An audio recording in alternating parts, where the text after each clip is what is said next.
bit. You've got me. I've been going down a deep rabbit hole of Mormon content now. Oh yeah, you said you watched that debate, Yeah, the I Trout gotta be. Horn one. I gotta be honest. I'm having not so much faith in the Mormons. Well, I mean, that just shows the weakness of your intellect, frankly. I know. Um, I I need. don't, do you, Emerson, do you actually think that Mormonism is like at all plausible? Or is this totally just like reaction against evangelicals and the eternal question. Um, no, like there are things I legitimately like about Mormonism. Um, and now I'm like so far down the rabbit hole. I know too much now because I rewatched your debate with Joseph Lawal, and Mm. like everything you were saying, I'm just like, oh, there's so much more like context to that. There's all these details about that kind of change how it looks. Um, and I did not have that reaction when I watched it the first time. I just know too much. I'm too far down the rabbit hole now. But You're too Mormon pilled. what is the context that makes like going to a 15-year-old and being like your family will go to hell unless you marry look, me or whatever? Like what's the context look, that makes that no, okay? nobody's perfect.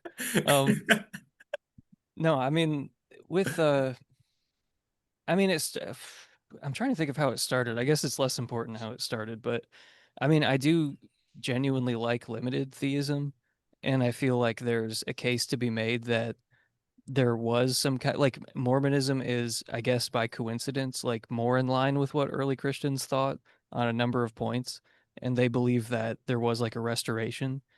And I mean, it could obviously be like a series of coincidences, but it is evidence for their view that like their views, as far as I can tell, are more in line with like the early church and with like Jewish beliefs. And I don't see how Joseph Smith would have known any of that.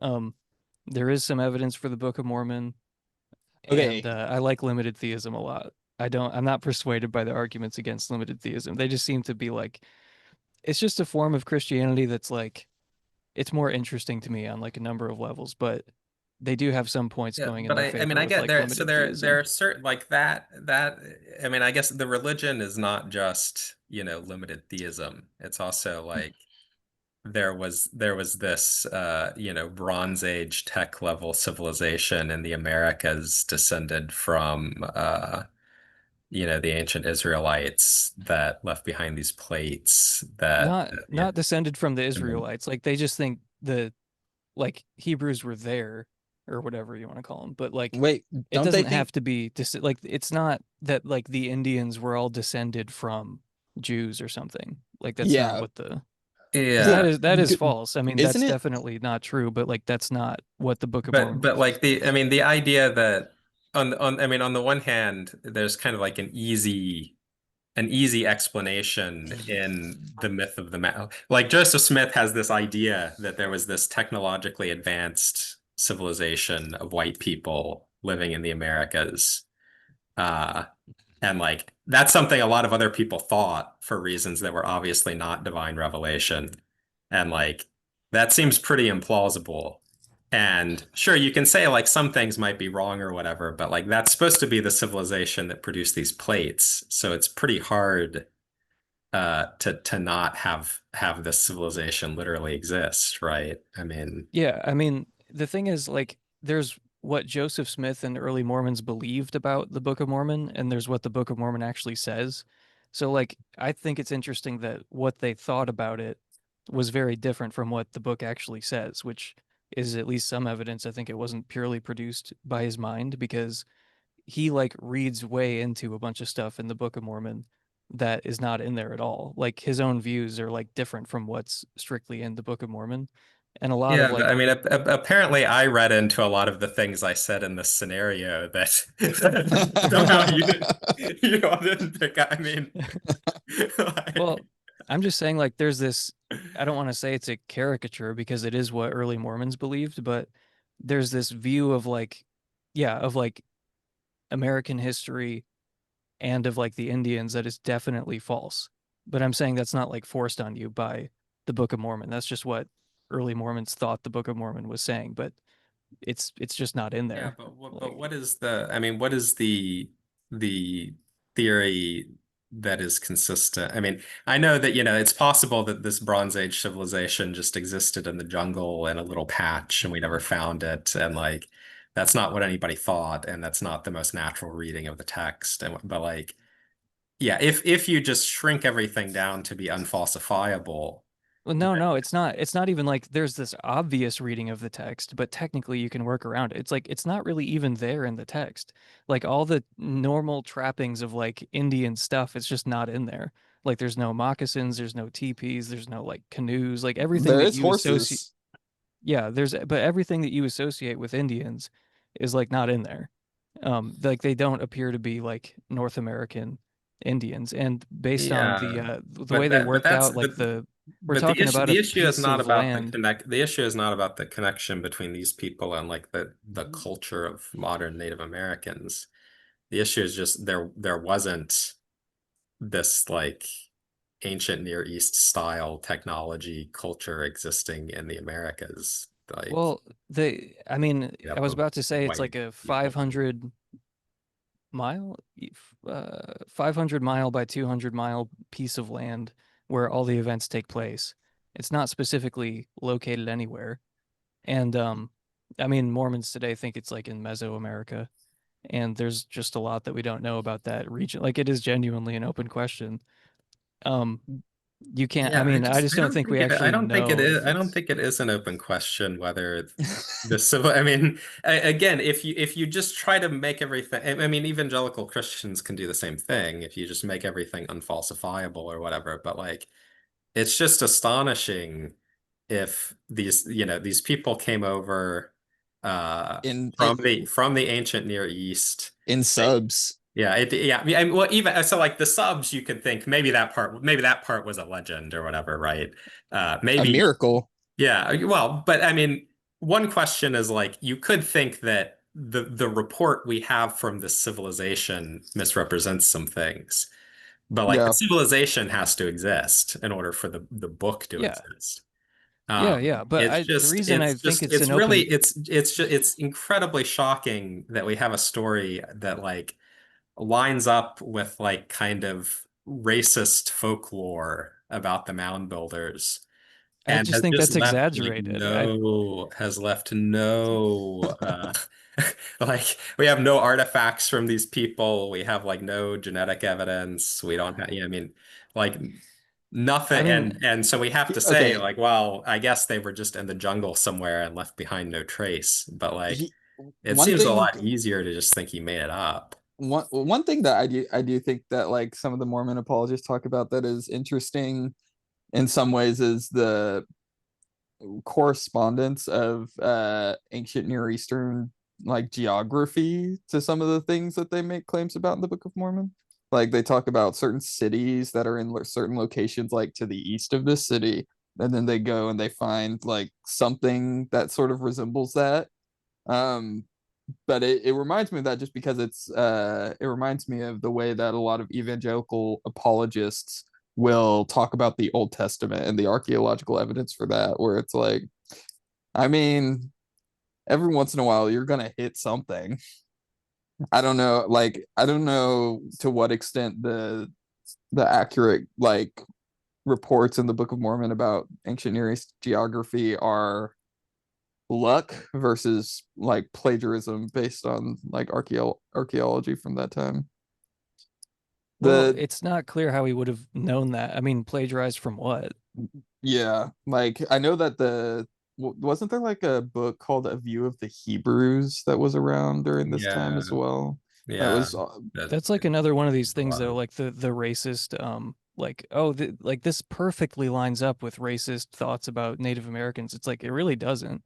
And the view of Hebrews Oh yeah. stuff, like the view of the Hebrew stuff I'm is not like saying I'm not saying it perfectly lines up. I'm just saying like the idea of some technologically advanced civilization of white people that died out, that left behind, like that was in the air. And like it's just it's pretty weird if it turns out that Joseph Smith didn't get it from that. He got it directly from God. And it turns out that like this civilization independently just left no evidence. Yeah, I mean, I just don't It's think it's that. It's not making it unfalsifiable to say like, well, there's this small, like really kind of small area of land that we're talking about, and we've excavated like less than 1% of this land. Like this is pretty unexplored. People think yeah, we've but explored there's everything and no uncovered like everything. they never traded with anybody and had, you know, one of their artifacts show up somewhere else. They didn't leave behind genetic or linguistic evidence. I mean, Well, the like, genetic evidence thing, like again, I just don't Is find it that hard to compelling. do. Like we know that what's this thing about like Romans? We know they were in ancient Britain or something, but there's no genetic evidence that they were there, but we know from like written records that they were there. I mean, like genetic Because evidence is yeah, tricky for that I'm reason. not, I yeah, think in any given case you can come up with some, I mean, yeah, it is. I mean, to me, it's a bit like the story about the Exodus and the Canaanite genocide. I mean, you know, there's just no evidence that that happened. And like, I think there's like definitely more evidence for Book of Mormon claims than for the Exodus. Like if you start digging into the evidence for the Book of Mormon. Um, the but I just don't one think it's that weird that we like haven't searched most of the area and we haven't found any like real evidence for it. I don't think that's that weird. one thing that I wanted your opinion on, Emerson, because I'm sure you're familiar with what's his name? What's the name of the blonde Mormon apologist dude who's super That nice? could Who's be always 500,000 people. I don't know. the one who was on Jubilee, Oh, Jacob Hansen? Jacob Hansen. Yeah, he has this bit where he's talking about the enormous amount of names that they found in the Book of Mormon that have ancient Hebrew origins. Yeah, like all this, it's like, oh, Joseph Smith just made this up. He's just babbling gibberish. And then it just happens to align with over a dozen, at that time, undiscovered Hebrew names. There's no book he could have read to get that from. There are all these undiscovered Hebrew names that were legitimate names that were discovered after the Book of Mormon was published to be real names.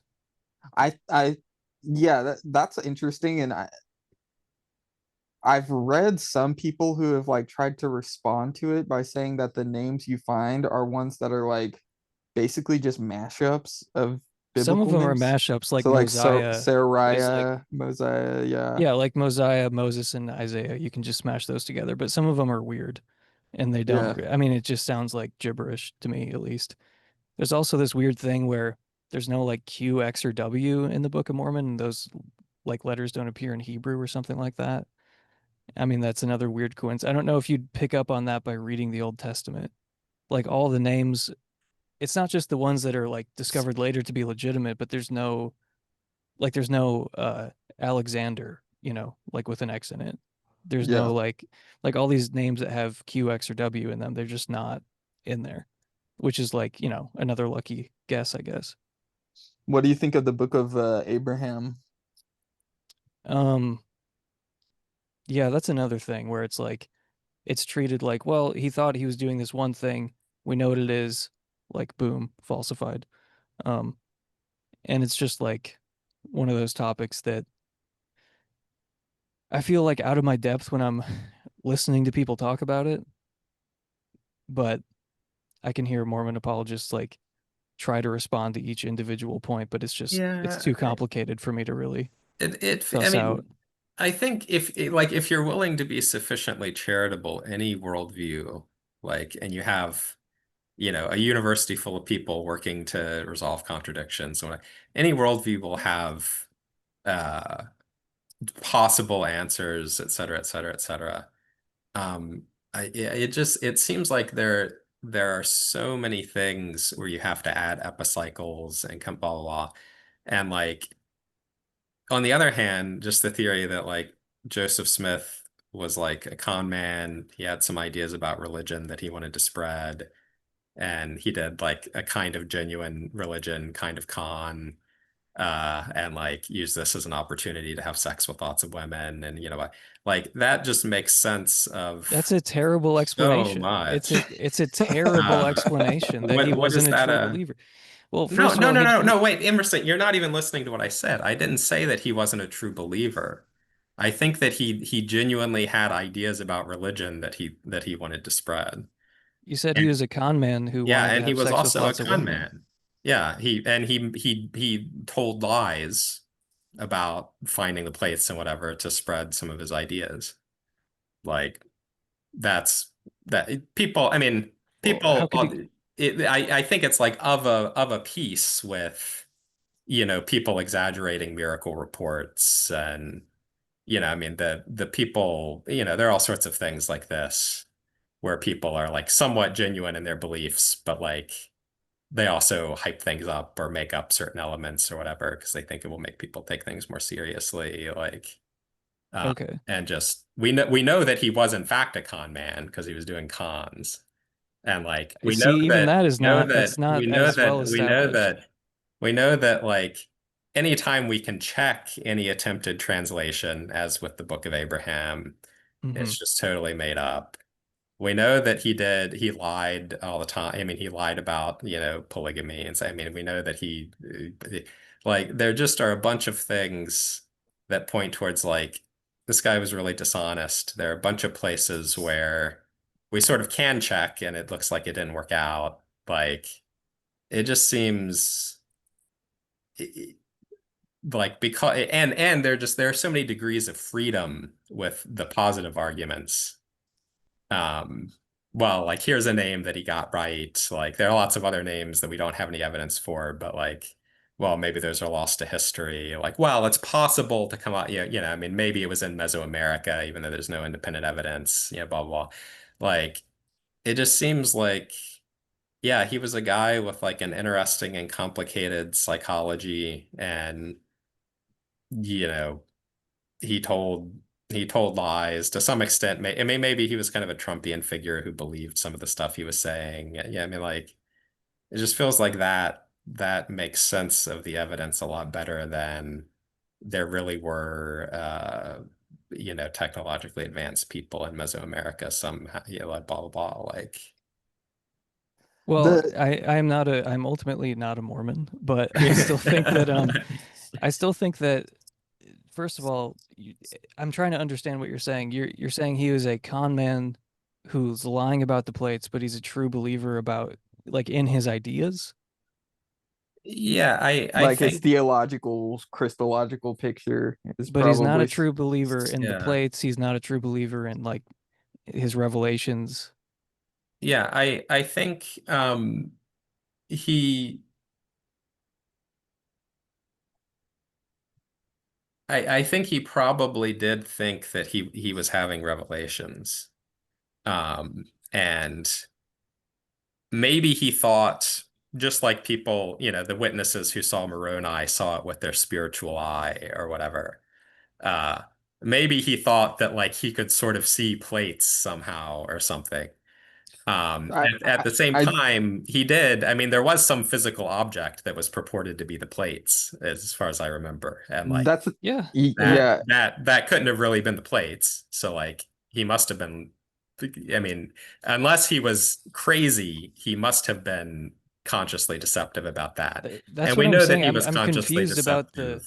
I'm confused about the mix of like true believer and con man stuff because I'm saying the pure con man explanation is a bad explanation given Yeah. like the So totality of what I know. But you're saying that he was not a true believer in the plates.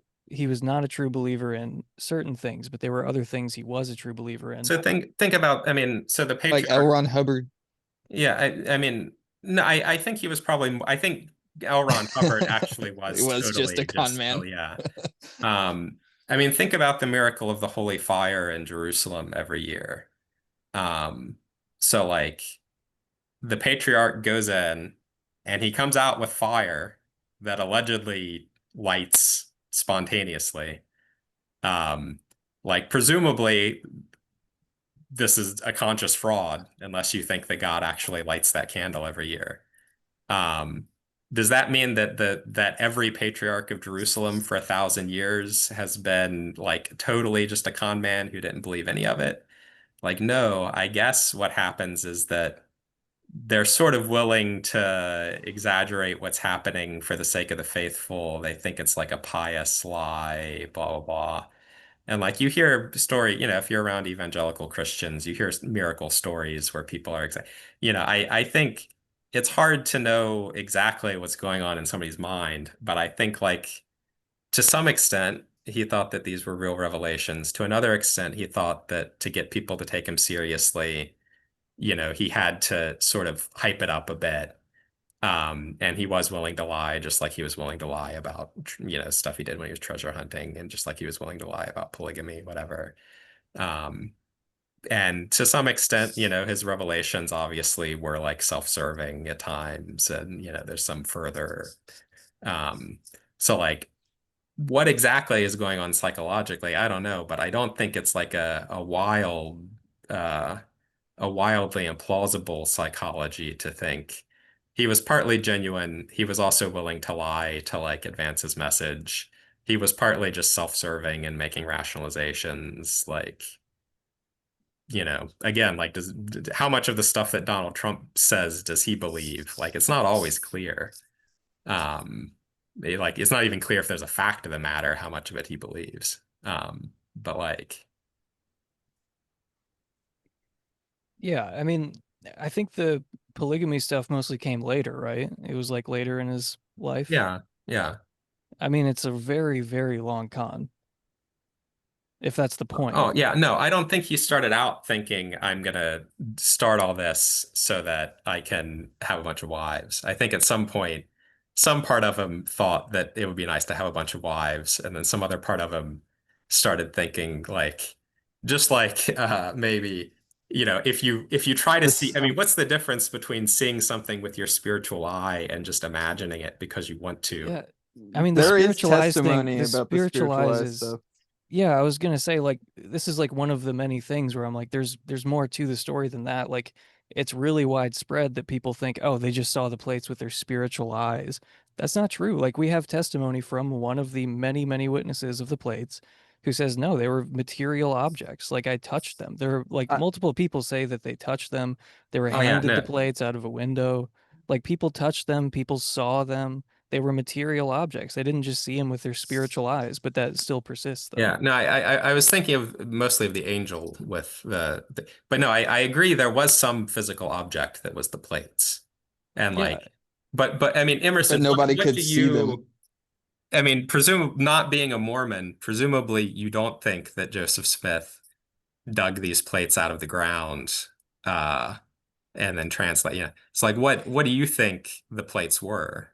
Like, it I seems mean, like the I do only, think I think it's kind of indisputable that he had plates, he and did like have I don't. plate. Yeah, he had them. But what if they weren't actually made by an ancient civilization and dug out of the ground by Joseph Smith? And if he or someone around him didn't make them, what where what was that object? Where'd it come from? I have no idea. I mean, I don't think that he made the plates, but I think that I think he did find plates, and I don't really lean towards the idea that he made them. So I think he maybe found these plates and then kind of thought they were something that they weren't. But I do think he had physical plates. I lean against him actually making them like fraudulently. And yeah, I think he just found some weird thing You think in the woods. there were just some metal plates with symbols on them in the woods Dude, there's that weird he stuff in happened this to dig world. up? There's weird Yeah, stuff in this world. And I think if you found plates like I that, think you might go a little bit, I mean, especially if you were already deep into like folk magic and like if you find some object that has some like weird aura like that, I can totally see you like running off with it a bit.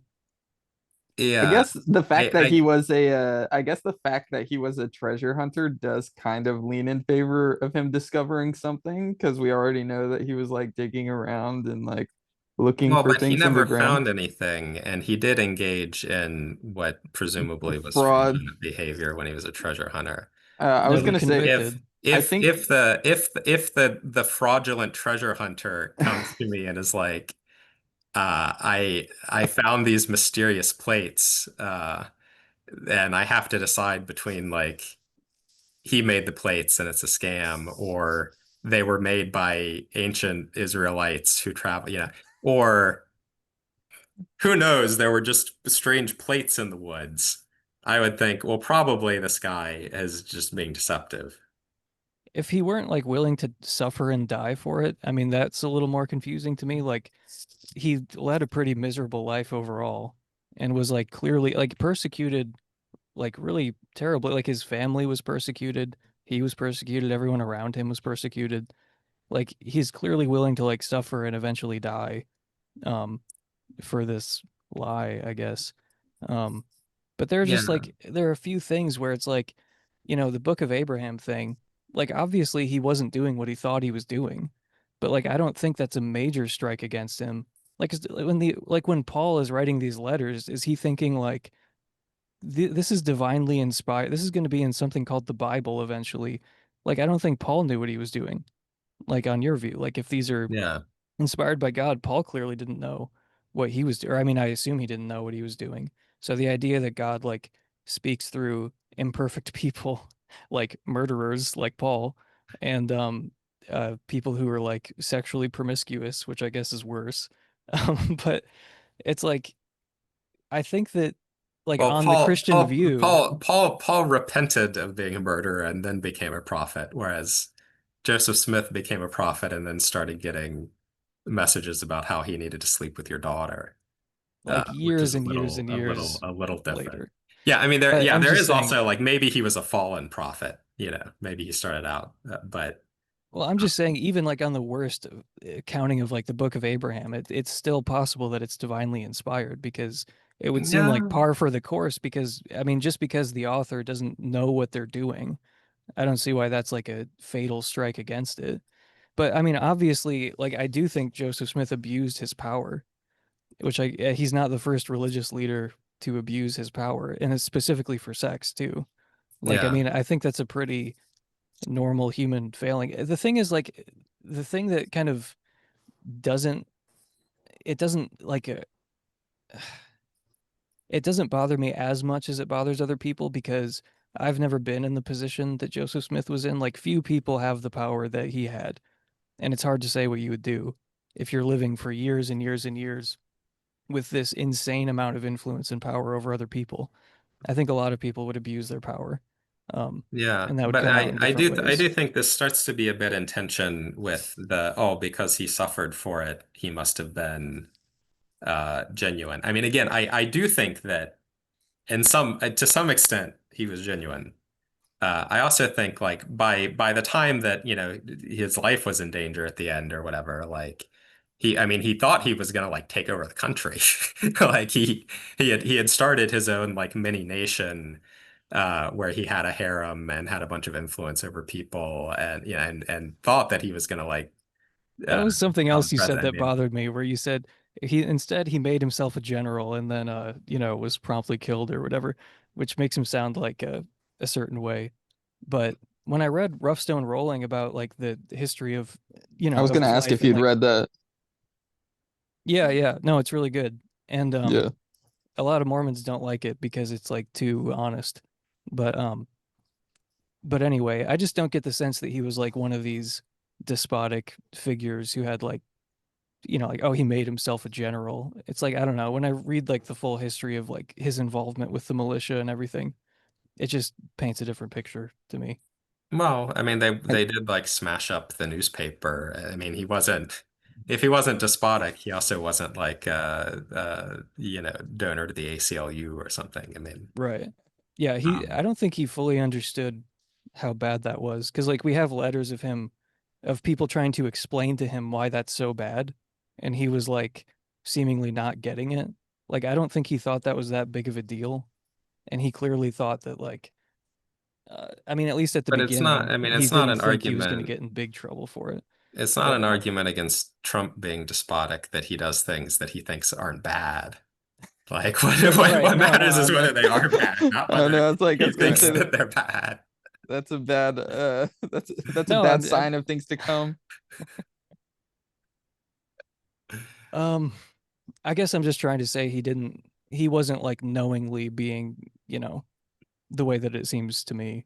Like I don't know. It had to be explained to him that this is very illegal. Yeah. And like, Okay. To kind of and zoom out. I mean, he turned himself over. Like, I think it's by the end he knew he was going to die. Um, But anyway, he was trying to cooperate with the law. Like he was kind of allowing himself to be prosecuted for that. Like that's ultimately what got him killed. The you'll have to help me understand because I don't know that like what the exact claim is of Mormons, but intuitively, I think the reason that a lot of people find Mormonism to be like so weird and like people say like they're not actually a branch of Christianity is basically because you have this strong unity of Christian tradition in the early church, up into the councils, and then Mormonism basically claims a new revelation that supersedes all of that, or says like it was never legitimate to begin with. Um, and that seems like a very weird and aesthetically unappealing way to structure a history of religion. I mean, if you're a Protestant, don't you have to believe that the church went like wildly astray? Not in the sense of discovering a new gospel, in the sense of saying it's always been a tradition of criticism and reformation, and then that was like stopped by the dogmatism of the Catholic Church for a couple centuries. It's not there's no new revelation for Protestants. But how do So you like, I mean, how do you make this I argument mean without I sounding like a Catholic and saying like, oh, the gates of hell will not prevail against the church, that I'm setting up on this rock? It's like it seems like you're gonna start making an argument for Catholicism if you really follow this through. I guess what I'm asking is what is the claim that Mormons make about the history of the Christian church and why they belong to it? They I like mean, what it started off fine, and then there was a great apostasy where people started, what do they say, yeah. like the philosophies of man mingled with scripture. When And did when do they think that happened? I don't know if it was like a sharp moment exactly, but they just drifted away, mostly because of the influence of like Greek philosophy. And you get this aberration, classical theism, this Yeah, they sickly hate that. philosopher's creation, which bears no resemblance to the biblical God. Um, and yeah, I mean, like again, it must just be a coincidence on the non-Mormon view that like Joseph Smith picked a bunch of things that happened to align with what the early church believed. But this, I mean, they're also like he did his own translation of the Bible where like he clearly, these are not accurate translations. And so it's sort of when if it turns out when Joseph Smith gets it right, like he gets something correct about history, then that counts in his favor. But then, like all these other things where he's making claims about history, he's making claims about the Book of Abraham, he's making claims about the correct translation of the Bible, blah, blah, blah. Oh, well, there he was just mistaken about, he was just mistaken about what he was doing. Uh, then it starts to look like we're counting the hits and not the misses. And like, if I we just count don't think they're both, confirmed. Are they confirmed misses? Like he said something that was false, or he just said something that you can't verify and you think there would be evidence for it? well, I don't think that he was accurately translating the Book of Abraham. I don't Yeah, think he but I was thought we accurate. I don't already, think he was accurately translating the Bible. I thought we, Uh, I mean, I I don't thought we were think that, talking about that earlier with like sometimes the people who write inspired scripture don't realize what they're doing exactly. Like I don't think Paul knew what he was doing. He probably thought he was just writing letters yeah, to like but Christian communities. I mean, the issue is that he's making historical claims here, right? Like, he's making the claim that this was the accurate original interpretation of the Bible. He's making the claim that the Book of Abraham was written in ancient Egypt, and like these are events that actually happened to Abraham, blah, blah, blah. So he's making a bunch of historical claims. And then it turns out like uh one of those claims is, well, originally classical theism, which has never been what most Christians believed anyway. Like even in his day, at no point ever has it been believed by anybody outside of the intellectual elite. Well, that's an aberration from how things originally were. Oh, wow, he got that right. But then there are all these Mm. other things that you would be saying, oh, he got it right. If it turned out that, the Book of Abraham was accurate, an accurate portrayal of ancient Egyptian life, or if it turned out that, oh, all these translations in his version of the Bible, that actually is what the original text said, then you'd be saying that. But that we just say, well, he was mistaken, Then it looks like we're counting hits and not misses across a huge number of degrees of freedom. And like, it's not But that you're saying surprising if he you're gets saying that like few things right. We know about Abraham's whole biography, and it turns out everything he said about Abraham was wrong. And I No, don't I'm think not that's the saying case. that, but I'm saying, I mean, certainly like his interpretation of that picture That's wrong. And like he gets I a mean, bunch of I mean he it's claims so like here's a picture from ancient Egypt, and there are right. like the canopic jars, and he says, "Oh, those are idols. Those are Egyptian idols." If that was true, we know Right. that's not true. Those are canopic jars. If that was true, then you'd be saying, "Holy shit, how did he know that he got the gods right? He knew which one was which god. Oh my God, how could he know? You just have to say that's some crazy coincidence, blah blah. We Hmm. know for a fact that's not right. And we Right. say, oh well, he just was confused about what he was doing. So that's counting hits and not misses if we don't think that it's evidence against him that he says that these are gods and not canopic jars. But we would say, oh, he got that. And like it doesn't when he gets so many important things wrong, and then so many things there's just no evidence of them where I think we would expect it. That he gets things like classical theism is false, and it's not what the people in the Bible thought. That he gets that right. That doesn't seem like miraculous to me.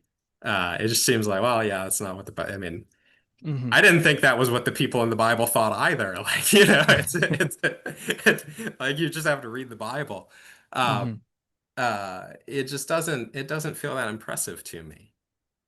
Yeah, I mean, that's fair, the point about the picture. But again, it's like there are Mormon apologists who talk about the Book of Yes, Abraham and go on the offensive. and Like there are they people go on the there, offensive is what I'm saying. They're not just making it yeah, unfalsifiable. They're like, and no, he there, did get a you bunch know, of things right. there are people on Wikipedia who will tell you that even though the Iron Fist explodes twice in the courtship of Princess Leia due to poor editing, well, in fact, even though that isn't explicitly explained, the first one is like a decoy made up to look like the Iron Fist, and so this is all perfectly consistent. Yeah, I mean, in So are you anything. doing the same thing though with parts of the Bible that are like, well, look, if the Exodus actually happened, that'd be spectacular evidence for the Bible, but it didn't happen, so we're gonna say, well, I guess that just meant something else.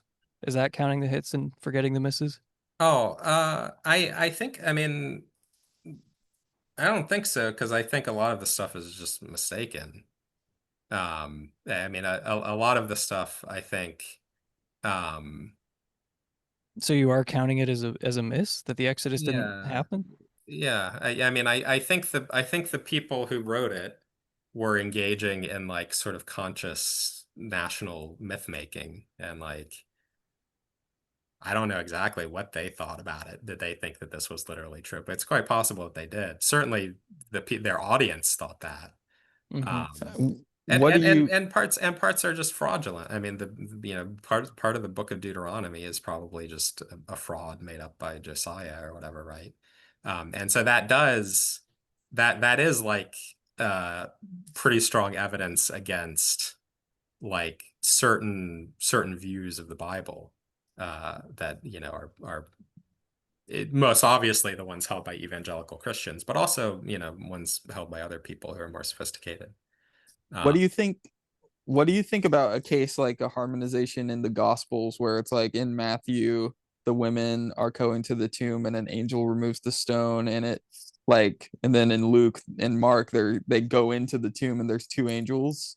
yeah, Is that like because on the one hand, it's like, yes, there does exist like a coherent harmonization of those two yeah, occurrences. You could say, well, the angel moved the stone before the women arrived at the tomb and then they went in. Or, there's a billion different things you could say to say, like, oh, these aren't actually in contradiction with each other. But it does seem to be the kind of case where it's like, if they weren't telling contradictory stories, it's very weird that they would choose to frame it in these ways that don't seem consistent on their face. yeah. No, I Does think that that's count right. against That counts against like the McGrew style understanding of maximalist? yeah, Yeah. yeah. Okay. Or like I mean so like maybe a more obvious example is like the nativity narratives uh, Yeah. where like there are a couple things that come pretty close to being explicit contradictions, but then there just are a bunch of things that like why it just seems like two parallel stories, and like So like Luke just didn't think it was important that like all the babies got killed and they had to flee to Egypt, and like, Matthew didn't think all the stuff about Mary and the angel, it fits. You can harmonize it, but it just fits much more nicely with like these are two like largely legendary accounts that sort of developed in parallel, and like harmonizing it is sort of doing violence to the text. Yeah. To the Yeah. extent that they don't contradict, it's mostly just because they're parallel stories. That it's not like Luke is going to be like, by the way, it never happened that all the babies in Bethlehem got killed and they had to flee to. You also Yeah. see that with the in when Jesus, like I was talking with David Paulman about this when he had his exchange with Eric Van Evans on the resurrection. And it's like if you're committed to these harmonizations, you have to say that Jesus first appeared to the disciples in Jerusalem at the table and then went on to meet them in Galilee at a later date. And Matthew just never thought to mention the first time the resurrected Jesus appeared to the disciples. Like that wasn't part of his narrative. Yeah, I think a similar point about the resurrection appearances. It's clear that they thought that there were resurrection appearances. Um, and it also feels like people wanted more details about those that they didn't have. And so you have like there are some shared episodes, but also it looks like kind of parallel timelines where like you can smash them together. And it's not like they're going to be like, by the way, this part didn't happen, or whatever. But like, it is weird that they don't line up better if they're working from the same sources. So this Yeah. suggests like, yeah, probably some of those details are invented. I And so mean, this is that's an argument against the McGrew type view. it kind of relates to like one of my core contentions about all this, which is just that there's a clear double standard when it comes to Mormonism versus like not your kind of Christianity, but Yeah. like the kind of like more widespread forms of like evangelical Christianity or like you're saying McGrew style Christianity. Like my point is that like when I'm looking at these two things, they seem kind of there seems to be a kind of parody, but people don't act like there's a parody. People act like you're retarded if you take Mormonism seriously, but there's nothing wrong with like McGrew style or like going even farther down the ladder, like Ken Ham style apologetics. Like I'm saying that attitude annoys me enough to like keep defending Mormonism because it's like there's just such an obvious double standard. It really bothers me. Like it genuinely gets under my skin. And I feel like there's kind of a dilemma for those people as well, because on their account, Mormonism emerged out of nothing. It emerged out of literally nothing. Like in spite of direct contrary evidence. And yet this religion still sprung up and flourished. And it's like, okay, how does that Yeah. not create some cognitive dissonance for you where on your own account, a flourishing, quasi-Christian religion can spring up out of nothing and in spite of direct disconfirming evidence and still inspire like unshakable belief, like even when your kids are getting killed, you still believe, and like just going to death, like defending all these things, like that should inspire some cognitive dissonance for these people, but it never does. So I think there's like an evidential double standard. I think there's a dilemma where they just end up not even recognizing it, where it's like their own view is like the received kind of anti-Mormon view I think is untenable for like almost everyone. So that's something that keeps me defending them a little bit, but I also just like Mormons. Like I think they produced like a good it's just another thing that's weird to me because like on the standard anti-Mormon view, this is like one of the few religions literally spawned by demons. Like the demonic influence is behind the creation and rise of Mormonism, and yet it seems to create very like Christ-like individuals, if I can say that as non-Christian. But it just seems to create like good families and a good community, which is very odd for a religion spawned by demons. So I just get a little bit annoyed when I see Mormons attacked because I feel like they've created something that's actually kind of valuable. And then when I see this valuable thing being attacked using clear double standards, it's like, okay, well, I'm just going to argue the Mormon case then. Yeah, it's like the argumentative force of Mormonism and these kinds of exchanges is just you can either draw a parody argument to certain reasoning that's occurring on the other side, or you can say that the evidence is even like superior for a religion that you don't accept. there's like, I mean, there's at least a dozen eyewitnesses for the plates, and I still get flamed all the time just for saying that there were plates, which is also what Dustin thinks. Like just for saying that there were physical plates. Like there are like ex-Mormons who have blocked me because of that, because I said that. Yeah, I guess. Ex-Mormons do make the case that I just made too. They also do the parody argument, but then they're like neither of these things are real. Yeah, I mean, I basically agree about there being a double standard. And yeah, I also agree lots of Mormons are nice. Of course, Mormonism also, I mean, they're very high control and like pretty authoritarian, not tolerant of queer people. Whatever. There are bad things about it too, but like yeah, certainly many of those things are also present in like fundamentalist evangelical churches, and also you would expect if it was spawned by demons that it would be worse, right? But yeah, I guess those aren't reasons to be like pro-Mormon though. Those are just reasons to be irritated. So this is why my first question was, do you actually think Mormonism is plausible, or are you just irritated? And so this is kind of a reactive uh because like it is always when one group of people are like smug and inconsistent, it's always psychologically tempting to like be more sympathetic towards the alternative view when Yeah, like really it's not an argument for the alternative view, it's just an argument that these people are smug and inconsistent. that's why I'm constantly having to clarify that I'm not a Mormon to many people, but yeah, I mean it's more the latter, but the thing is it started off as just being the latter. Like it just started off as like this is a way to own like Christian apologists or something. But then you start reading more about Mormonism and like it's just true that there's evidence for the Book of Mormon. And you can like I mean, I agree with a lot of what you're saying about like oh counting the hits and forgetting the misses and everything. Um but it is still the case that there's evidence for the Book of Mormon because I would maybe this is just wrong of me to assume, but I would assume there would be like like literally no evidence for the Book of Mormon. Um, so it's surprising to me that there's like any. Um, but yeah, I mean, like it's not to say Mormonism as a package is plausible, but I do think limited theism is plausible, and there are like aspects of Christianity that I don't think are crazy, and those are like in Mormonism as well as other forms of Christianity. So like overall, I can't fault anyone for being a Mormon. Um, I don't think there's enough to like dissuade someone who's already a Mormon and has had like religious experiences and everything. Like I don't think the evidence against it is that strong. So I guess it's a little of both where yeah, I mean it started off just as kind of like like a counter apologetic sort of tool, but yeah, I think there is some evidence for Mormonism and there are like certain specific doctrines that I think are plausible. yeah, I guess I mean this came up in my conversation with Joseph too, but yeah, I mean I guess my view is like the evidence against it.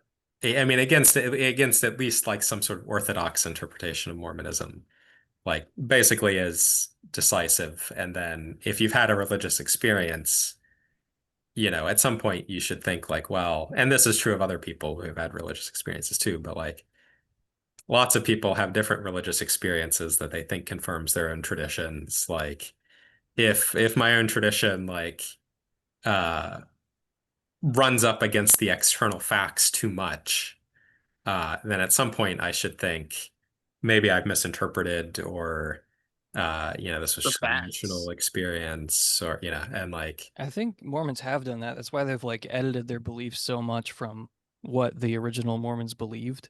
Like they have moved away from like I think Joseph Smith would be shocked and appalled by some of the things that he sees. Maybe not appalled, but I think they are updating, He'd be you know. appalled by the integration. No, actually he was not that bad. It was yeah, that most of the was like a racist stuff generation comes from later, right? Oh. no, that was Brigham Young. I mean, it was like Brigham Young was super racist, but Joseph Smith didn't have any. I mean, everything we have that he said, like on record about black people, it was not. I mean, it was just straight up anti-racist. I mean, part of his presidential platform was the abolition of slavery, but there were a couple passages in Rough Stone Rolling about black people that were just like they're the same as us, basically. Like there's no, like he was cutting against the feeling at the time. Brigham Young was super racist though. Mm. But yeah, It is. with the anti, you were saying like, oh, they're very anti like, social and legal equality for gay people and stuff. I can't see that ever changing because like the gender roles are like entrenched in the religion, like more so than other forms of Christianity. So I don't think that could ever even change, honestly. Yeah, and like the celestial marriage, Hmm. all this stuff is yeah.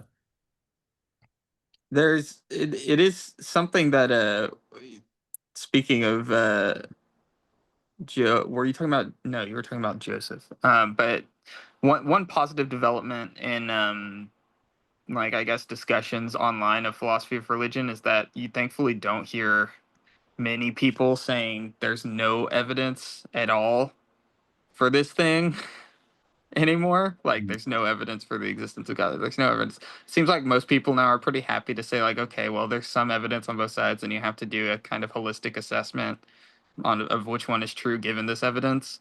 Depends Um, where you're looking though, because like that's true of like our little sphere, but like in the like Matt Dillahunty sphere, nothing has changed. It's like nothing has happened. There's been like no development except they've made uh like LGBT stuff like kind of their that's like their central animating principle like more than anything. But they're like I tried to watch a debate with Matt Dillahunty and Matthew Adelstein. It was just fucking oh unwatchable. It, God. it was like, I mean, there's just no development. Like Matt is dumb as fuck. He has no interest in learning anything or like getting better. Like, dude, it's so bad. But yeah, all those people would still say there's zero evidence for God.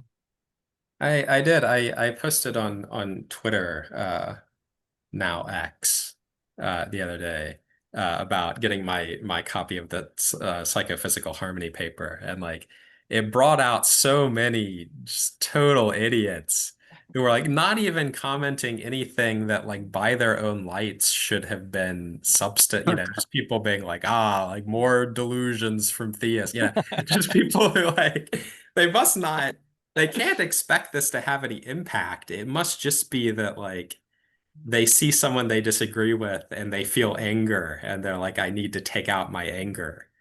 Mm, Like, and it just serves this cathartic function to like, yeah, because like they weren't, it's not like they were giving arguments or like giving reasons or saying anything they think would convince anyone. Uh, hmm.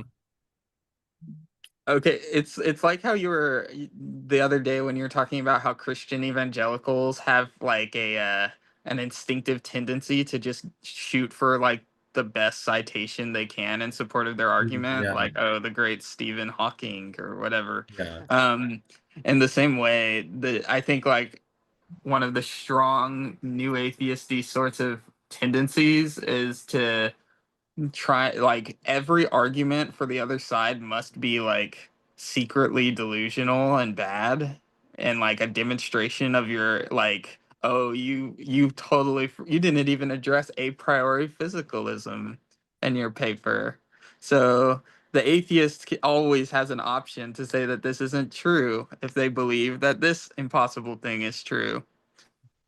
It's always it Yeah. yeah.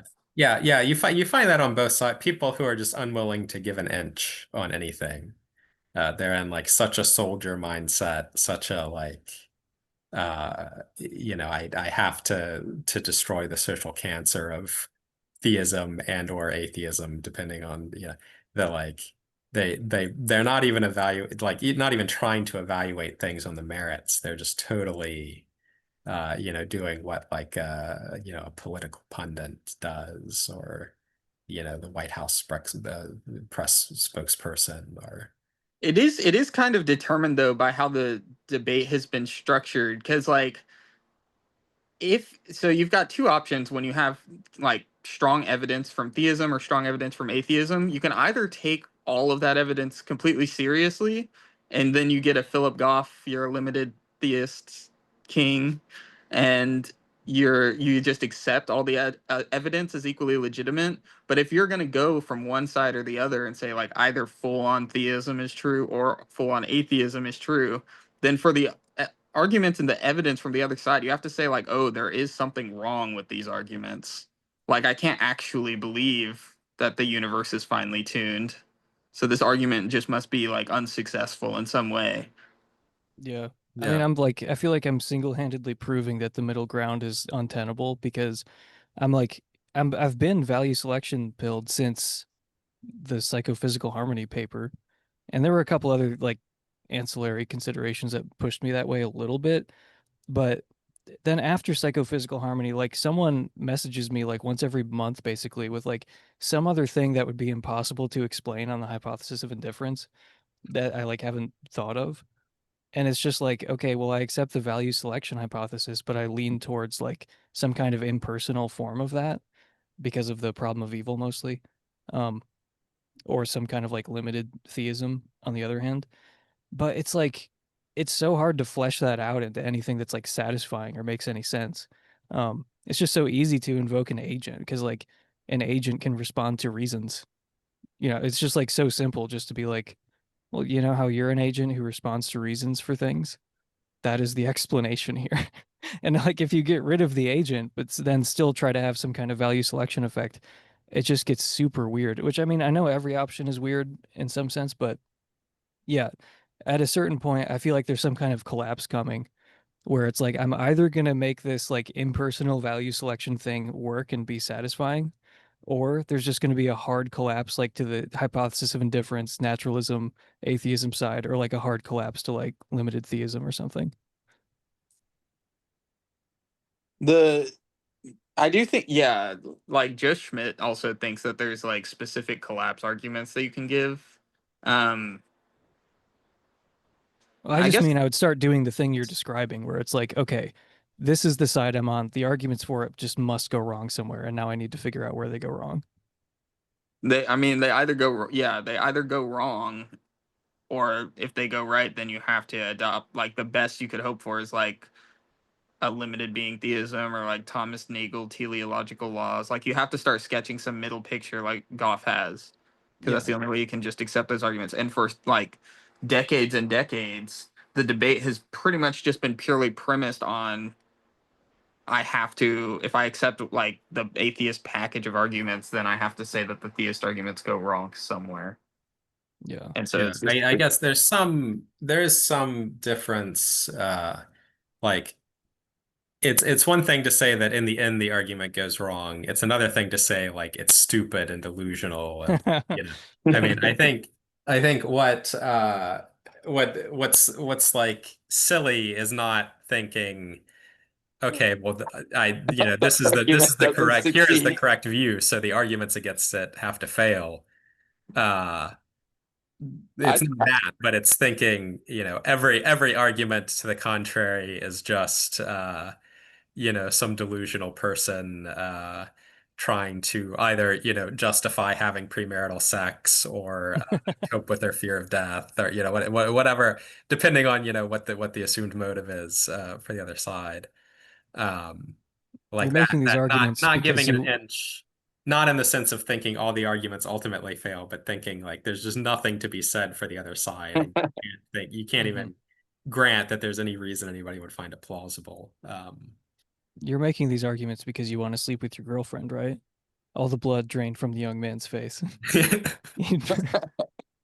You knew. It has been. I don't know. I haven't been on X in like many months at this point, but Better. the last I checked, the conversations surrounding psychophysical harmony have moved like negative inches backwards. It's Everyone is settling on like the like things that are explicitly discussed in your paper. The last time I referenced your paper, I mentioned something that was already mentioned in the paper. This is a recommendation to read that paper before you say that this stupid shit. Uh, Uh, Don't you think it's weird though, like with the value selection stuff? I mean, Nagel talks about this in Mind and Cosmos, but like basically as soon as it was possible for life to form on Earth, it did. Like as soon as like the radiation died down, like because for the first, few 100 million years or whatever, it was like not possible for life to form. But we used to think that like life was young enough that there was like a billion years for random chance to like, okay, fine. Now you eventually get this like self-replicating metabolizing thing, and then natural selection can take off. But then like that time has just shrunk. Like it literally it used to be a billion years, and now it's like at most a few hundred million, at absolute most. But it could be as low as like, 40 million or something like that. It just seems like as soon as it was possible for life to emerge, it did, which to Nagel is like suggestive that it wasn't just random chance, like there's some kind of tendency towards that. Um, and I kind of agree. But that was like the first thing I read when I was much younger, being like, oh, that's some weird evidence against indifference. Yeah, I don't know enough about the science around the topic. Yeah, it seems to convince nobody, but it seems I mean, it was something that like it just stuck out to me like years and years ago, even when I was like full like new atheist. It still bothered me. And I don't know. It just people typically don't engage with it, but I haven't heard a super good response to it. It's when they talk about like when Nagel says, "Oh, this happened like basically as soon as it was possible." Are we like what is the span of time that we're really talking about? Because like you hear about like when Christian apologists will discuss the Cambrian explosion, they'll be like, "It happened like that," and what that Mhm. really is like a lot of time. Mhm. Like enough time that it's like not it does not have the argumentative force that you think it does. There's like more plausible stories about how it could have occurred within that span of time. And it's true like even if it did occur within a short period of time and it's enormously improbable, um I don't know, like can we really say this wouldn't have occurred, like this probably wouldn't have occurred in our universe without some sort of intervention or something when we don't really know like how big there how many life supporting or life potentially supporting planets there are in the universe. Yeah, I mean, I think it could potentially be a smaller amount of time than the Cambrian explosion, but it could potentially be more. But still, it's like, you know, 10% of what we thought we had for random chance. Because when you have a billion years for like, okay, there's going to be something that makes a rough copy of itself eventually. It's like, okay, if you have a billion years, then fine. But that just has been shrinking. And the tendency is still like it's still getting smaller as we get more accurate estimates of like when life began. Now it's like life, I think the oldest estimate I've seen is like 4.2 billion years old for life. And it used to be like 3.5 or like even younger, I think. It seems like until we have a pretty worked out theory of how abiogenesis works, we're not really justified in making any inferences about whether it's like unreasonably probable or unreasonably improbable within a certain given time span. Yeah. I mean, we know something about it. Like we know that like replication and metabolism had to come about, and we don't know which one came first. Um, but it's not like we know nothing about it. It's just I'm saying the overall window of time is shrinking, like, and it has shrunk a Yeah. lot over the past few decades.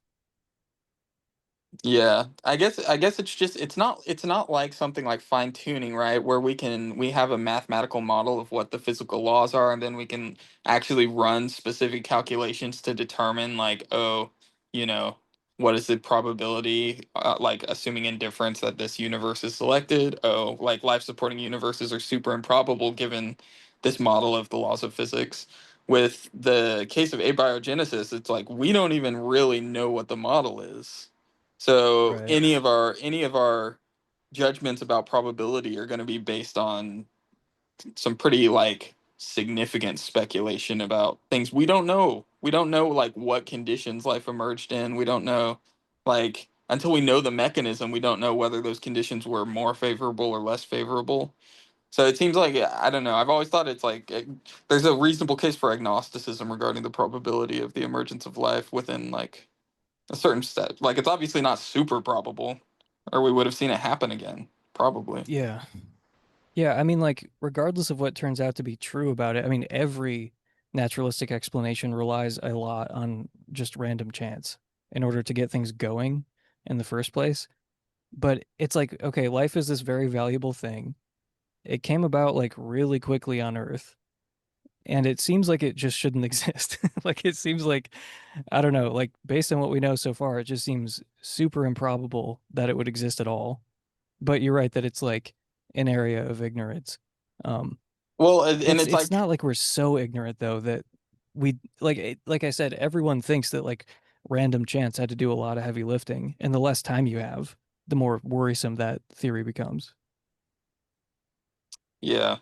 I mean, you could think like you could have a model where it's actually pretty likely that life emerges, but then once life has emerged, something about the emergence of life makes the area inhospitable for the like subsequent like abiogenesis cases.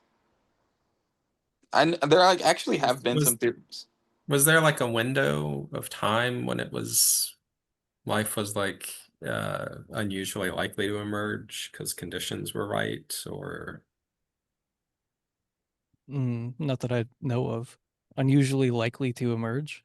Yeah, yeah, like maybe something happened. maybe yeah, maybe like the combination of, I mean, probably not exactly this, but like maybe the combination of the temperatures and like the way the seas were made up at that point and blah blah blah.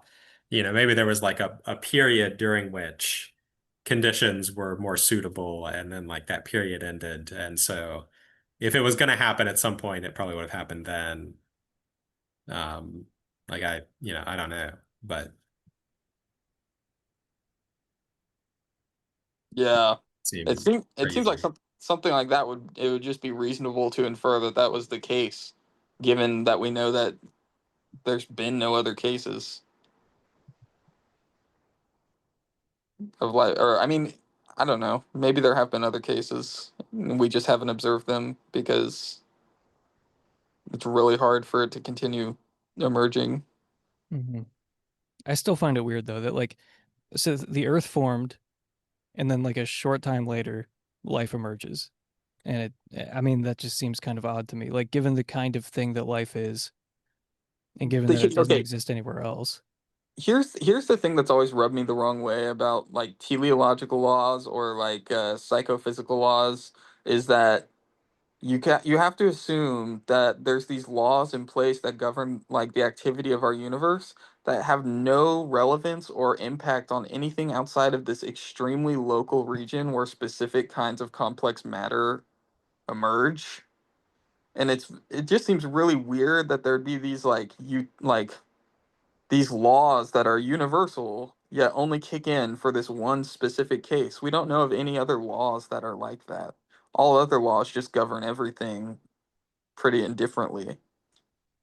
And so when you think about like if we're going to appeal to teleological laws, it seems like we're appealing to something that just has like we have no real intellectual precedent for them and they seem kind of ad hoc.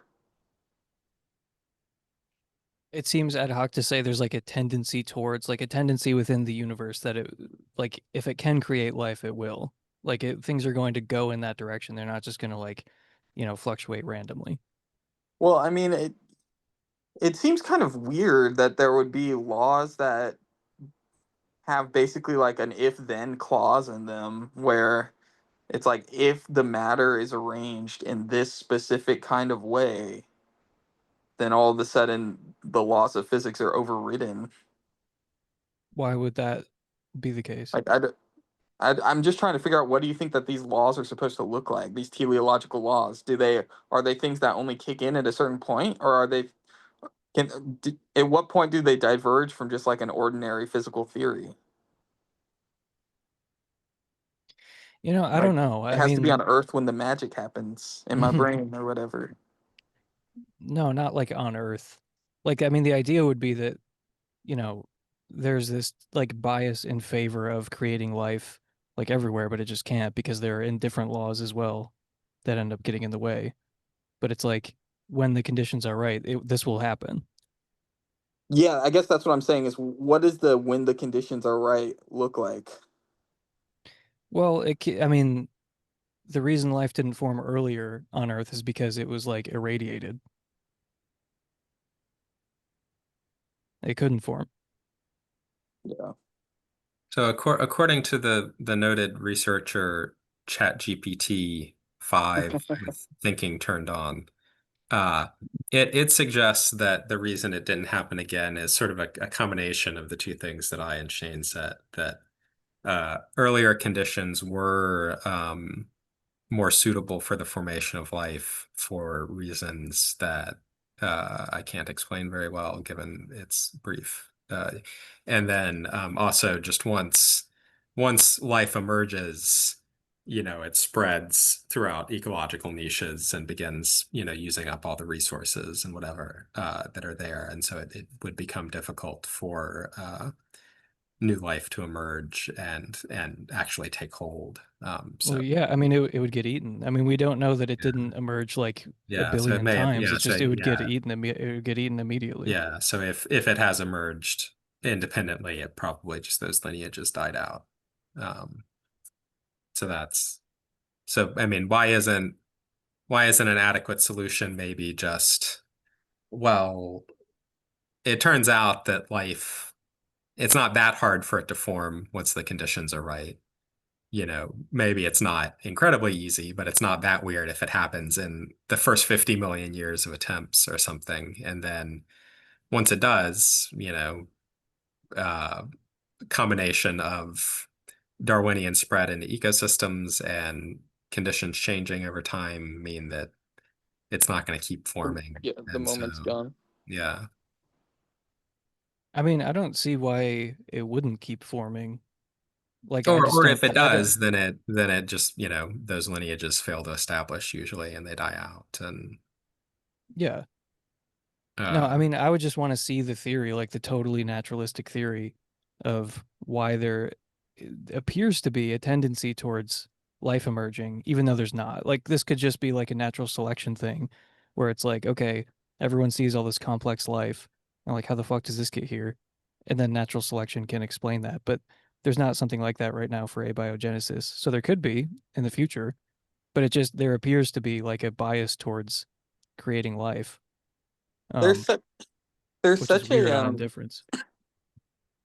yeah, there's such a weird picture of creation that this creates if you're like an intelligent design person, because like if you believe, if you're, like, life was not going to emerge on earth according to it like normal processes. There had to be like a divine intelligence that was, intervened and then created the first organic life form or whatever. um but then you also think that the universe was fine tuned for life. So you have like a two-stage phase of creation where God, first of all, has to fine tune the constants to make life possible. And then once that has occurred, he has to intervene and actually create the life anyways. If I was a theist, I would want it to be much more simple and just say he fine tuned the constants so that life would emerge. Yeah. Yeah, that is super weird.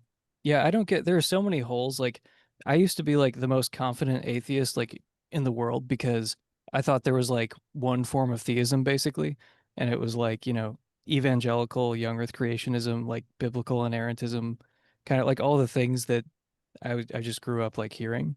And I'm like, well, this is like there are so many problems with this that like people don't even talk about. Like it just falls apart from every possible angle.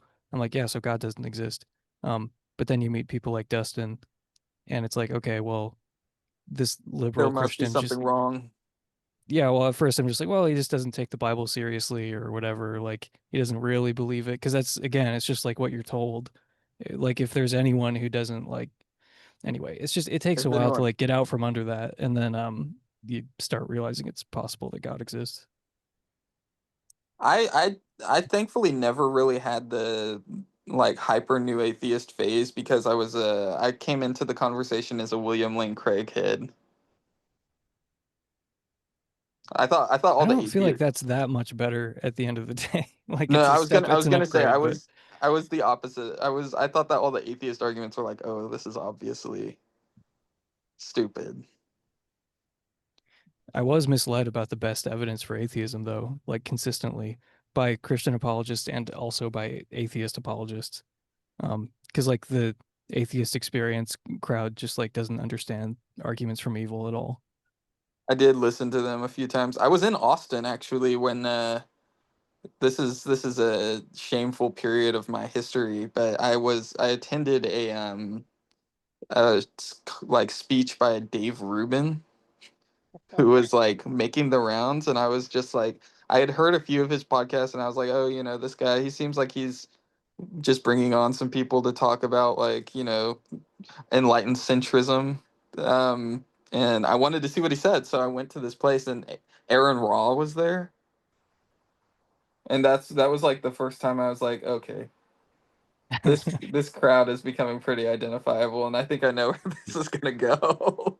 I ended up leaving like in the middle of the lecture.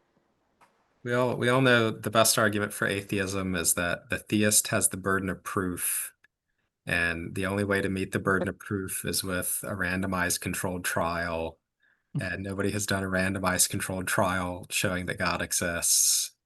And True. therefore, the default position is to lack belief in theism until someone has. Uh, Lack This is just theism, basic epistemology. street epistemology. yeah. So according to our friend ChatGPT, maybe it took a couple 100 million years for life to form once it was possible. Um, I guess it doesn't. Yeah, I mean, there's some general, like, just the fact that, I mean, the universe could have just been like, the whole world could have just been crazy nonsense, and then there were like, Mhm. there's some general fine-tuning, blah, blah, blah, existence of natural laws, blah, blah, blah, argument about the fact that the universe is suitable for life at all. I guess, given that it is, given that the natural laws allow for life, like, it doesn't it doesn't seem obvious that we should expect it to take longer than a couple 100 million years of trying on naturalism. Um, Yeah. I mean, so 20% of the original time you thought you had is still a little alarming, but the thing is, like, the estimates vary and they change. Like, I mean, I've heard much lower estimates than 200 million years. yeah, but even And if it's it just was not 20 certain. million, suppose it was 20 million years, like, I don't know, how long should it take? Like, 20 If million That's it years only is a takes long 20 time. million years, like you just need conditions to not be actively hostile to it, and then it only takes 20 million years. Like, I feel like that would be we'd see more of it. I mean, I I don't. I I really hate using like this line of argument usually, but this does really seem like a place where we just like we don't really know what we mean when we talk about what numbers seem reasonable and which ones don't. Like I have no basis of reference from which to say like, oh, this is too much time or this is too little time for life to emerge because I don't know what the model is. Like Yeah, true. I don't know. But I I don't mean, know. the point that I was trying to make earlier though is just that like all of the extant models rely heavily on random chance. And if you thought you had a billion years and it turns out you have 2% of that, that would be, you know, wouldn't that, I mean, you would start to think like, okay, maybe there's something to like natural teleology because I thought we had all this time, so I didn't worry about it. But now it turns out we have like a tiny fraction of the time. Yeah, Yeah, I guess, I mean, but it's a little bit because it's hard to get any intuitive sense of how long it should take. I mean, suppose I'm like going to go to another planet and you're like, oh, once you get to this planet, you're going to have 1 billion credits. Like, am I rich? Like, I'm not sure. Oh, wait, sorry, you're only going to have 20 million credits. Well, I know that's worse than 1 billion credits, but like, I don't know, that could still be a lot of money, right? Like, I just don't Right. really have any idea. It could Um, still be a lot, but it's significantly less. Like Yeah, it's a way lot less. less. Yeah, I'd rather have the billion, but like, am I going to be rich? Like, I don't know. I mean, is that enough money to like buy a house on the planet? Well, it's less likely that 20 million, but I mean, could still be plenty of money to buy a house on the planet. Right. I mean, And I like, guess it could cut either way. Like it's like such an area of ignorance. Like, but it's like if you were told, okay, you're gonna play a game, you have a billion chances to win. And it's like, okay. And then you're told, well, just kidding, you have 20 million chances to win. It's like, okay, I still don't really know what my odds are of winning at the end of the day, but I know they're much, much worse than they were a second ago when I thought I had a billion chances. yeah, that's Maybe but true. that, I mean, that's definitely true. But I mean, if it turns out the game is like call the outcome of a fair coin, that's still plenty of time, right? So right, like, right, right. we have to have some sense of uh The yeah, odds in yeah, any what the individual odds of life case. forming on naturalism are. And like, yeah, intuitively, like 20 minutes is probably not enough. There are some extreme, but like, is it like really surprising that it happened in the first 20 million years? I guess I just don't. Uh, When would you start to feel like alarmed? Like if it was only 400,000 years, would you be like, well, that's not enough time? It depends on what the model is. Like I think my skepticism would arise once I knew, like, okay, this is what we think happened for life to emerge, and if we can look at the process and say, like, okay, we know enough about this process now to like to show that the amount of chance involved renders it this likely to happen in any given year or whatever. If Yeah. that it makes it extremely unlikely to occur in the first 20 million years, then that's when I'm like, oh, okay, there must be something going on here. As it happens, this is also the reason why I think it's really silly when people infer the existence of aliens based on the size of the universe or like the number of potentially life supporting planets, because we have no idea how probable it is for life to emerge in any of them. Wait, can I you guess say that again? it's You cut out for a second. Oh, I was just saying that, like, you sometimes hear people say, like, oh, given the size of the universe and the amount of like life supporting planets or planets like Earth, it just seems highly probable that there would be life on other planets. It seems really improbable that this is the only one. And it's the same sort of thing where it's like you don't know if that makes it probable or not because you don't know how likely it was that life emerged here in the first place. It would The have to be absurdly low. It would have to be like incomprehensibly low for that argument not to work, though, because the yeah, it universe is seems really it big. seems weird. Yeah, I mean, like, given that that it happened once, uh, it's like, so like if you didn't know anything and you're just like the universe is really big, will life form zero time? You might be like, I don't know. But knowing that it happened on one planet, if there are like 800 quintillion planets or whatever, it's weird if it happened exactly once, you know. Like, it seems like either it should have happened zero times or it should have happened like numerous times.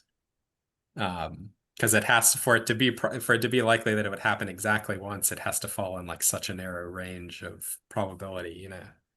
Dude, so aliens I guess exist, what you Shane. would say, Just stop denying the truth and unrighteousness. Accept that aliens exist. we always end up coming back to this. Um, the so I guess yeah, the thing to say would be like it would be weird to just assume a priori that this one occurrence of it was like super improbable, and if it's something that's relatively like unexceptional, then we should expect it to occur more than once throughout the history of the universe if we don't know anything else. But then I guess yeah, then so that's evidence that would be defeated by discovering that it is actually really improbable once we know how it emerged. But I guess, I mean, it can't Yeah, be so, that's not a like, it defense of my happened argument. once, Right. Go ahead. it happened once, so it can't be, it can't be like one in a Google probability or something. Um, and like, you know, if it turns out that it happened once and no other times, there's like only a very small portion of the probability space that would be taken up by something that would make that likely. Yeah. So there probably are aliens based on our observation of life here. Yeah. Which doesn't tell us anything about UFOs or whatever, because it Unfortunately. doesn't suggest that they would be like close enough to be able to visit us or anything. But Well, Isn't it? that's It's the more other like thing is you could just run the improbability of life on Earth as an explanation of the or a solution to the Fermi paradox. Be like the reason we haven't seen any aliens is because there aren't any. It's super unlikely for life to emerge anywhere, and we were like the lucky ones. well, first of all, we have seen aliens, so Yeah, debunked on that point. But yeah. yeah, I saw them last night. yeah, I've seen them in Marfa. they like to fly in a perfect line. Um, but yeah, I just think it's crazy to say there are no like it only happened once, like once and exactly once. Because I don't know, like I don't understand how you don't have that feeling when you're just looking at like some kind of visual representation of the size of the universe. Like it just becomes so, like the odds would have to be so small. It just seems improbable they would actually be that small. I That's think what I that hear. ChatGPT's story like made it make sense where I mean it is unlikely, but if you have certain conditions that increase the probability of abiogenesis, and then abiogenesis itself like makes it improbable that it will occur again, then it doesn't have to be too unlikely. In fact, like in those conditions, maybe it's probable. Oh, well, I think that that would explain why maybe it only happened once on Earth. But then there's the question of like, Why it hasn't happened yeah, anywhere else ever. given that it happened once on Earth, you should think maybe it's not incredibly unlikely that if you have 800 quintillion tries or whatever, the conditions will be right somewhere else too. Yeah. But you don't need life favoring laws to believe that. You can just believe that the laws of physics Yeah. themselves establish those probabilities. Yeah, that seems right to me. But Thomas Nagel will be vindicated by history. You'll all yeah, see. I mean, to be fair, Nagel does not base his argument for teleological laws just on Yeah. some stuff he read in Stephen Meyer. He just gives him a shout out. It's partly that. I mean, like, there's a whole other part of the argument where he thinks random mutation plus natural selection couldn't have generated the diversity we see. Like, random mutation must have not been totally random. Um, which is so he thinks the teleological laws are needed for more than just like abiogenesis, but I don't know about all that other stuff. That's also something where like I just don't feel like I have any clue, what should I expect? How much biodiversity should I expect evolution to produce over 4 billion years or something? Yeah. I think it comes down to like how you weight the probability of like, okay, so here are all the possible mutations. So like, does random mutation literally mean that all of these are equiprobable? Because if that's the case, then I think he's right. But if there's something more like a normal distribution where it's like, okay, you should kind of expect these kinds of mutations, even though it is still technically random mutation, then I don't think that argument works. But if you assign all the possible, like all the permutations, like exactly equal probability, then yeah. Yeah, it seems like it just has to be the case that some are more probable than others. Because we know for a fact that like certain things are more likely to mutations, like chemicals in the air or in foods. I don't know. Maybe there's not like specific RFK mutation. Jr. is trying to fix that. I know. He's He's gonna. taking the yellow dye out of Fruit Loops. R.I.P. Just RIP RFK, RIP Biden. Jesus Christ. All right. Well, I gotta go. I gotta call my brother. But All it's right. been real. This all We are, stays in the Cthulhu episode. All the yeah, Yeah. Mormonism stuff, Yeah. all the This is the we whole aliens. have episode. we have been recording this whole time. I I noticed. might I noticed that earlier. I was like, people who like log in for one thing are gonna just be pistol whipped by the time they get halfway through this episode. Or I like might if they skip a little bit, they're like, oh, I just want to see how it ends, and we're like, who the fuck is Joseph Smith? We're gonna be like, I what might happened? I might break it, but break Nice, it off as a separate nice, nice, nice. a Let's see how separate. this story ends. Okay, so the pedophile Joseph Smith, they're like, what? They skip ahead more. They're like, aliens exist, Shane. Just accept it. Yeah, Just even accept it. even within this discussion, a little disjointed. We'll have to break it apart into like 5 different sections. Chapter titles. One is Call of Cthulhu. Second is Mormonism true?